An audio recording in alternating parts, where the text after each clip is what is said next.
হালাল রিজিকে সবসময় বরকত থাকে, আর হালাল রিজিক হচ্ছে সর্বোত্তম রিজিক।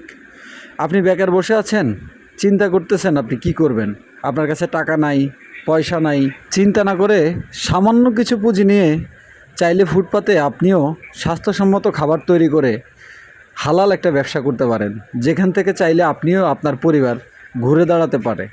শুধু প্রয়োজনটা হচ্ছে আপনার সদিচ্ছা এবং আপনার কঠোর মনোবলের। পাশাপাশি আপনাকে একটু পরিমাণে পরিশ্রম করতে হবে।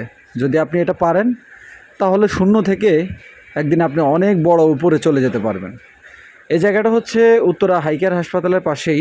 একজন ভদ্রলোক এখানে রাতের বেলায় হলে আপনার এই খিচুড়ি, ডিম খিচুড়ি বিক্রি করে। তা আমি জিজ্ঞেস করলাম যে ভাই আপনি কেমন বেচে কিনা করেন।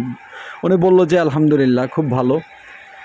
মোটামুটি প্রত্যেক দিন আপনি চাইলেই এখান থেকে 1000, 1500, 2000 টাকা ইনকাম করতে পারেন, যেটা মাস শেষে ভালো একটা অ্যামাউন্ট দাঁড়াবে। আমি সেই ভাই বোনদেরকে এখনও বলতে চাই, যারা এখনও বেকার বসে আছেন, একটু চেষ্টা করুন না। হয়তোবা আপনার ভাগ্যের চাকা এখান থেকেই ঘুরে যেতে পারে। চেষ্টা করলে আমাদের ক্ষতিটা কোথায়? কোথাও না। সুতরাং যে কোনো কাজকে সম্মানের সহিত যদি আপনি করতে পারেন আপনার জীবনে, সে কাজ আপনাকে এমন উচ্চতায় নিয়ে যাবে আপনি যেটা ভাবতেও পারবেন না। কাজকে আমরা সম্মান করতে শিখলে কাজ আমাদেরকে যথার্থ সম্মানের জায়গায় নিয়ে যাবে বলে আমি বিশ্বাস করি।